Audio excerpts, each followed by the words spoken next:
Assalomu alaykum kanalimiz kuzatuvchilari, hurmatli obunachilar.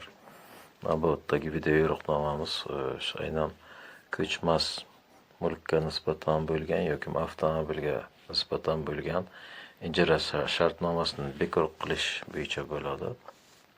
Bunda demak biz MyGov.uz ilovasi orqali o'tamiz. Bu yerda demak bizda soliqlar, sohalar kesimida, soliqlar yo'nalishida demak, eng quyirog'ida ijara shartnomasini bekor qilish degan xizmat mavjud. Yoki xizmat nomerini berga terib to'xtab ham topib bo'lsak bo'ladi.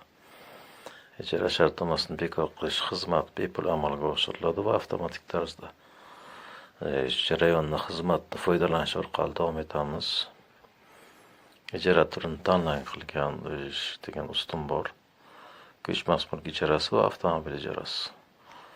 Demak, avtomobil ijarasini tanladik. Shartnoma raqamini berga o'zingiz qo'lingizdagi shartnoma raqamini terasiz va bekor qilish sababini kiritishingiz kerak bo'ladi. Qo'lyozma bu yerda bekor qilish sababi. Demak, bekor qilish sababi aynan nima bo'lishi mumkin? Bekor qilish sababi deylik, siz ijaraga bergan avtomashinangizni uchinchi shaxslarga topshirilishi, deylik, yoki ijaraga olgan shaxs tomonidan ham bu narsani bekor qilsa bo'ladi.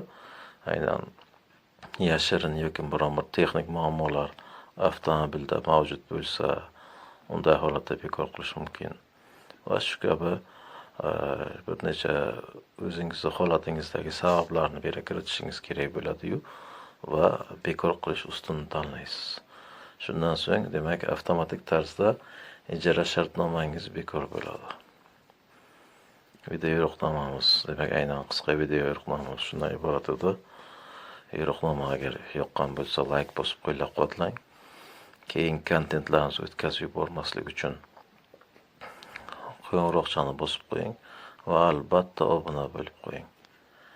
E'tiborlaringiz uchun rahmat, salomat bo'linglar.